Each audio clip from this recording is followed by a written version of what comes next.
Welcome to Sports from the Couch. I gotta say, it's the stupidest thing in sports. With your host, Mike Mercado. Players cannot stand him. Coaches cannot stand him. Most importantly, the fans can't stand him. Brought to you by Mercado Airwaves. I'm gonna say it once, and hopefully I'm wrong, but it's a disaster waiting to happen. That is so bad, that is absolutely brutal.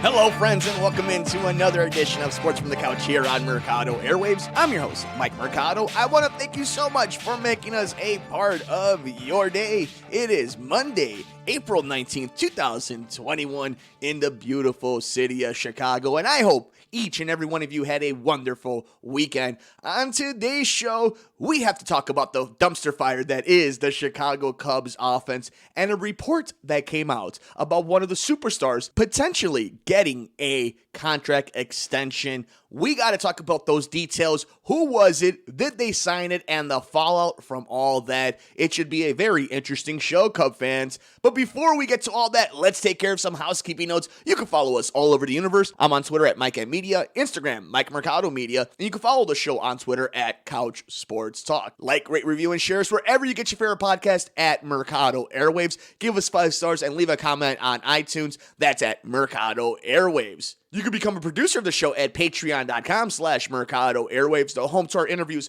with athletes and celebrities that you could get ad-free and before anybody else. That's patreon.com/Mercado Airwaves. We have swag. Check us out at teespring.com/Mercado Airwaves. Subscribe to us on YouTube, youtube.com/Mercado Airwaves Network. Come play video games with us on Twitch, twitch.tv/Mercado Airwaves. Like us on Facebook at Mercado Airwaves. And keep up to date with everything we're doing on the podcast network, from our pop culture show, from our true crime show, from our sister podcast, the Gone Missing Podcast, by following us on Twitter at Mercado Airwaves. You had Javy 0 for 1.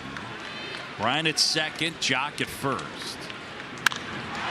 the air, left field. That one on its way. The vibes are not good, babe, when it comes to the team on the north side. They are broken. The offense is broken. It's been broken, and they are now embarrassing themselves on national TV.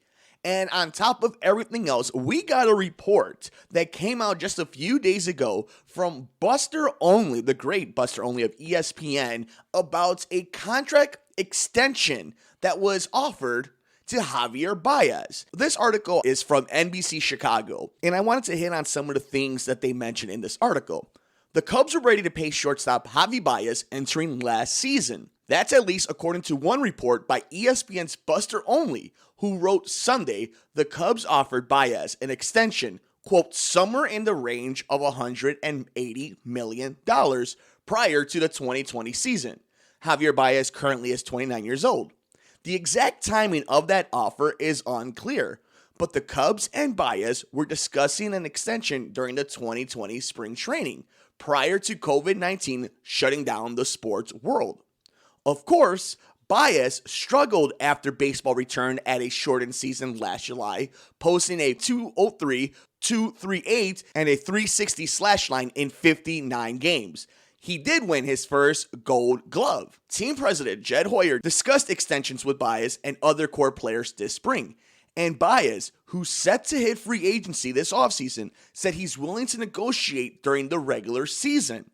He's part of a loaded free agent shortstop class with Carlos Correa, Trevor Story, and Corey Seager. Fernando Tatis Jr. and Francisco Lindor recently signed extensions worth over $300 million this spring. Baez, for what it's worth, said those deals help the other upcoming shortstop free agents. So let's go ahead and let's look at that. This is going to take some Cub fans aback, right? Especially after what the season was for Javy last season, and quite frankly, what is going on this season, which is just an atrocious campaign for Javy Baez. So, I mean, full disclosure, right? If you're a Cub fan, you love Javy Baez. He is beloved amongst fans and amongst baseball players. The dude has always been a nice guy. He's always hustled. He is fun to watch. But what's happening right now at the plate for Javy Baez is not just frustrating, it's unheard of. I want you to listen to this stat right here. Javy Baez has 27 strikeouts and 1 walk. That's 27 strikeouts to 1 walk. Look at these numbers for 2021 for Javy. He has a .4 WAR at 56 at-bats. He has 12 hits. He does have 4 home runs, but he's batting .214. He has 12 RBI, 5 stolen bases. But listen to this. His OBP, .267. His slugging, .464. His OPS, .731. 27 strikeouts, 1 walk. Horrible at-bats. It's not even like you could see that there's an adjustment here, a little tweak there, and he might get things right. You're watching one of the best hitters in baseball for a long time be broken. And it's this weird notion with Javy because everybody sees it. I'm a dum-dum, and I could tell you how you could just bat around Javy Baez, and he's going to get himself out. Why has he not been able to make the adjustments? And it's been an excuse after an excuse after an excuse when it comes to Javy Baez and his tendencies and his bad habits when it comes to his plate approach. And the only person who's ever really been able to help Javy Baez, have a little bit more control at the plate, be able to hit opposite field balls, be able to make smart contact instead of just trying to swing like a wild man and get the ball to the stands. Where's David Ross been in this?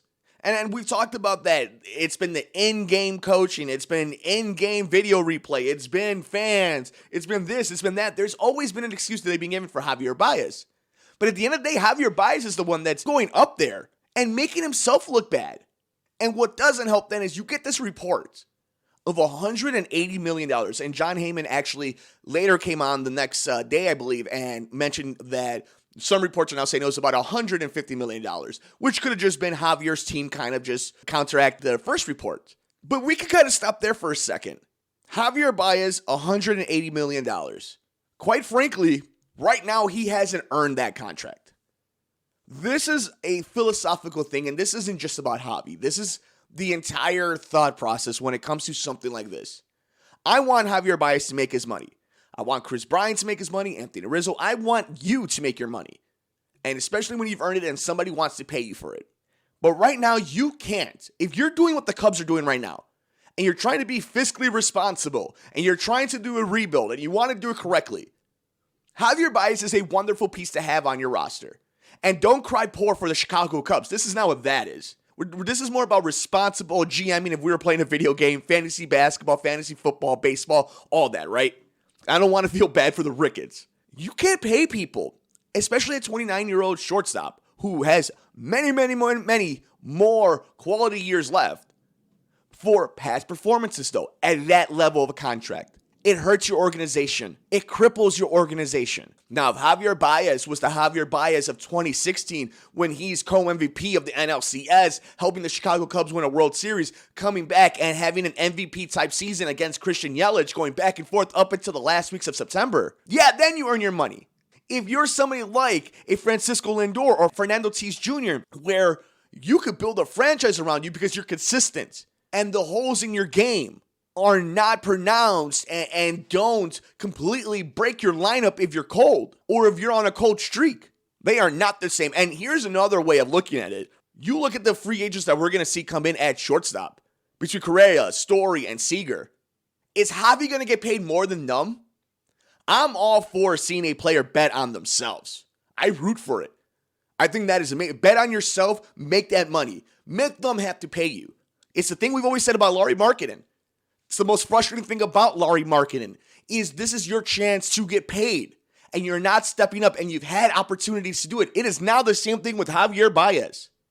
And baseball, understandably, is not the same as basketball, where the impact is in your hands every single play, and it's not chance, and there isn't so many variables. But Javy Baez has a wonderful baseball IQ. And it's not being shown right now when you see him swing like a wild man at balls that are 16 inches off the plate. And then when he does make contact with a fastball, something that he would have crushed any other year, he can't do anything with it. As an organization, you have to now evaluate whether or not you could give him nearly $200 million. Luckily for Javier, we know how wonderful of a player he is. We know how dedicated he is to the game, and we know how smart he is. He needs to make the adjustments himself. David Ross needs to do something with the mentality, the psyche of Javy Baez. That is all this comes down to. It's not going to be a hitting coach that changes this. It's not going to be the Nico Horner coming up that changes this. Javier Baez needs to be the one that makes the adjustments. And I think he can do it. And I hope he does it so he gets paid. But now that we've seen kind of how this whole 2021 season campaign has gone, that their offense is completely broken garbage. This team is bad offensively. And I am willing to eat my words in September if this team is about to go to an October run.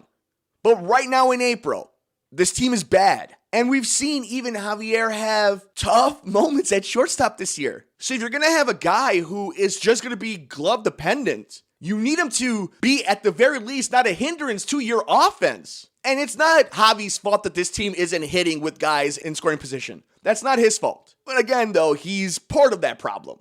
And that's been the thing about this lineup, from top to bottom, and that goes up to the front office and the ownership. But what frustrates me, and it's easier said than done, and I haven't been able to always succeed at it, right?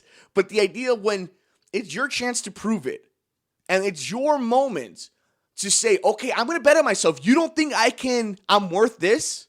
Well, let me show you. And you don't do it, and if you're at very least starting off slow, you don't make the adjustments, you don't show us the maturity it takes to handle something like that. Not when it comes to your conduct. I think he's handled the adversity pretty well. I'm talking about the adjustments in game. It worries me. It frustrates me because I then see Chris Bryant, who's taking full advantage of it. And come July, he will be on some other roster, making a playoff push, getting ready to get paid $300 million.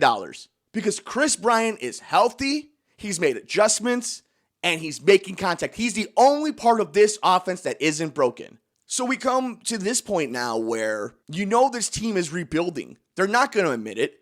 It's not like the NL Central is all that good, so this team is bad to begin with. And there's been a lot of weird baseball, right? The Atlanta Braves are having a tough start. The New York Yankees are having a tough start. Kansas City is good. So again, it's very early. It's only April 19th. I get it. But if we're just talking here on Sports from the Couch, right? Just you and I having a beer, philosophically speaking about what this team should do in the future. How do you judge paying Javier Baez at this moment? Do you talk about the fact that he struggled from last season? Okay, we give him the benefit of the doubt. It's the pandemic season. 60 games, no crowds, all the excuses. Okay, fair. Well, what about now? And he's been a part of this offense that's been broken for 3 years. Do you pay him because he was such a critical part of a World Series team? Well, then is that the case? Why didn't you pay Kyle Schwarber? Why didn't you pay John Lester? Why aren't you paying Anthony Rizzo? Why aren't you paying Chris Bryant? At the end of all of this, the one that has earned the contract, that has earned everything that he has said he wanted to this point has been Chris Bryant. It sucks that Javi is struggling this much because I do want to see him get paid. But if you're the Cubs right now, I do see the rock and a hard place that you're stuck in right now. And I think for most Cub fans, that just lives rent-free in their mind is how spectacular Javi can be. The moments where he does shine. Just how wonderful and special of a player he is. And we know it's all there. And he knows it's there. The problem has always been it's just never consistent enough. And that's why, personally, this is a tough one for me. Because I do want to see Javi in a Cubs uniform for years to come. But I see what's happening at the plate, how his approach is. And I'm trying not to be so judgmental, especially from this point of view. But just speaking on, when you're dealing with this much money, with this much talent, at this level, you can see why the Cubs might just be moving on completely from him. Or you can see why Cub fans are frustrated that he didn't sign that extension. But either way, I do think Javier Baez will steer the ship correctly. I do think he'll bounce back. He'll end up being around like that 260 batting average. I think his slash line will be nice. He'll have a bunch of home runs. But the real question ends up being, who do the Cubs want to invest into the future? Is it any of these guys? Is it Wilson Contreras? Are a bunch of these guys about to get new homes come trade deadline? They've had a bad start, and that doesn't help their case, but it's still early in the season. But I want to know what you think. You heard this report from Buster Only. The Chicago Cubs offer Javier Baez an extension, $180 million multi-year deal. Did you think he would have signed it if you heard that deal before? Do you think he's going to get to that $300 million range like some of these other cats like Fernando Tatis Jr. and Francisco Lindor? How do you think this plays out for Javy Baez and the Chicago Cubs? Let me know your thoughts all over the universe. I'm on Twitter at Mike M Media, Instagram, Mike Mercado Media, and you can follow the show on Twitter at Couch Sports Talk. And that'll do it for us on this edition of Sports from the Couch here on Mercado Airwaves. Thank you so much for making us a part of your day. Don't forget, you can follow us all over the universe. I'm on Twitter at Mike M Media, Instagram, Mike Mercado Media, and you can follow the show on Twitter at Couch Sports Talk. Like, rate, review, and share us wherever you get your favorite podcast at Mercado Airwaves. Give us 5 stars and leave a comment on iTunes. That's at Mercado Airwaves. You can become a producer of the show at patreon.com/Mercado Airwaves, the home to our interviews with athletes and celebrities that you can get ad-free and before anybody else. That's patreon.com/Mercado Airwaves. We have swag. Check us out at teespring.com/Mercado Airwaves. Subscribe to us on YouTube, youtube.com/Mercado Airwaves Network. Come play video games with us on Twitch, twitch.tv/Mercado Airwaves. Like us on Facebook at Mercado Airwaves. And keep up to date with everything we're doing on the podcast network, from our pop culture show, from our true crime show, from our sister podcast, the Gone Missing Podcast, by following us on Twitter at Mercado Airwaves. Enjoy all the games, take care of yourself, take care of each other. We will see you next time here on Sports from the Couch on the Mercado Airwaves Network. I'm Mike Mercado.